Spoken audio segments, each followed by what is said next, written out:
اس میں تھوڑی سی ریزرویشنس تھی ہمارے اپنے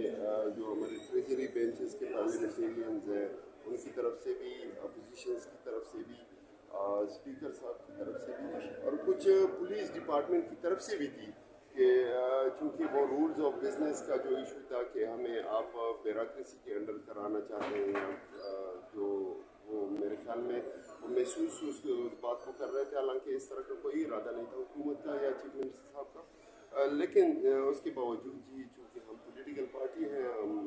لوگوں کی نمائندگی کرتے ہیں، اور یہاں پہ جو بھی ادارہ پولیس ادارہ بھی ہمارا ہے، اور ان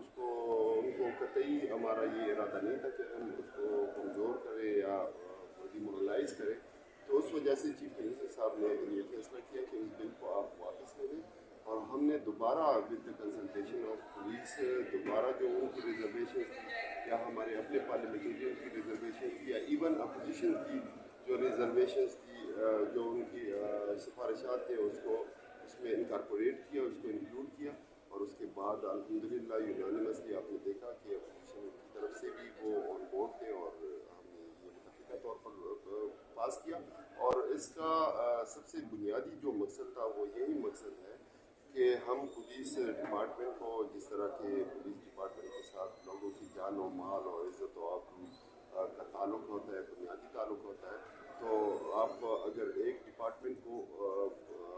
طاقت دیتے ہیں، اختیار دیتے ہیں، تو اسی لیول کا آپ نے چیک اینڈ بیلنس اور احتساب بھی رکھنا ہوتا ہے، تو صرف اور صرف ایک مانیٹرنگ میکانزم کے لیے، اس کو فعال بنانے کے لیے، اس کے چیک اینڈ بیلنس کو فعال بنانے کے لیے یہ سارا مقصد تھا ترمیم کا، تو انشاءاللہ اس کے دورس اور انشاءاللہ پولیس ایکٹ 2017 میں جو انڈیپینڈنس دی گئی تھی پولیس کو، وہ میرے قائد کا ویژن تھا کہ ڈپارٹمنٹ کو ٹوٹلی انڈیپینڈنٹ کیا جائے، لیکن جی میں پرسنلی طور پہ اس بات سے اتفاق اسی لیے نہیں کرتا کہ چونکہ عوامی نمائندے جو ہے ان کو لوگوں نے مینڈیٹ دیا ہوتا ہے، اور سپرویژن کرنے کے لیے وہ عوام کی فلاح و بہبود کے لیے بہتر طریقے سے فیصلے کر سکتے ہیں، تو اس حوالے سے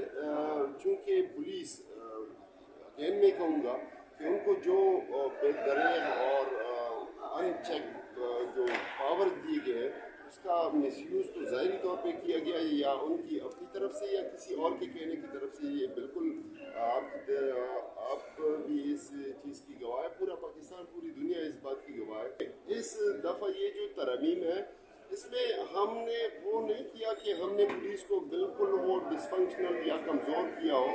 کیونکہ ہم بھی جانتے ہیں کہ وہ ایک ادارہ ظاہری بات ہے کہ کرائم سے ان کو فائٹ کرنا ہوتا ہے، اور ایک طریقے سے اس کو ڈیمورلائز بھی نہیں کیا جا سکتا، لیکن یہ ضروری بات ہے کہ اس کو کہیں نہ کہیں پہ اس طرح طریقے سے میکینزم بنایا جائے کہ وہ جواب دہی ان سے ہو ضرور، تو صرف اور صرف مانیٹرنگ اور پولیٹیکل اورسائٹ کی بنیاد پہ انشاءاللہ ہم نے یہ ترمیم کی ہے، اور ہم سمجھتے ہیں کہ انشاءاللہ اس کے بہت سے فوائد اور مزید انشاءاللہ ہماری جو پولیسنگ ہے وہ افیکٹو طریقے سے انشاءاللہ سامنے آئے گی عوام کے لیے۔ جی بالکل اسی طرح ہے، 2017 ایکٹ جو تھا اس میں پبلک سیفٹی کمیشن صرف نام کی کمیشن تھی،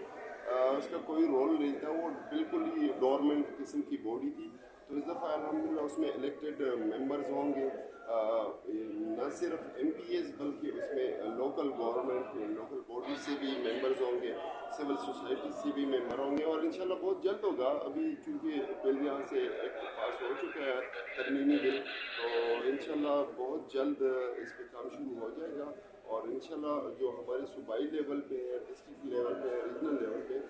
جتنی بھی ہماری سپروائزری باڈیز ہیں اس کی باقاعدہ نوٹیفیکیشن ہوگی، کیونکہ اس میں جو صوبائی کمیشن ہوگی اتھارٹی وہ چیف منسٹر صاحب کیبنٹ سے اپروول کے بعد ہی ہوگی with the consultation of parliamentarian اور سول سوسائٹی ممبرس، تو انشاءاللہ بہت جلد ہوگی۔ اس میں ڈیڈ لائن تو نہیں دے سکتا، لیکن انشاءاللہ ود ان ڈیز اور ویکس، مہینے نہیں لگیں گے۔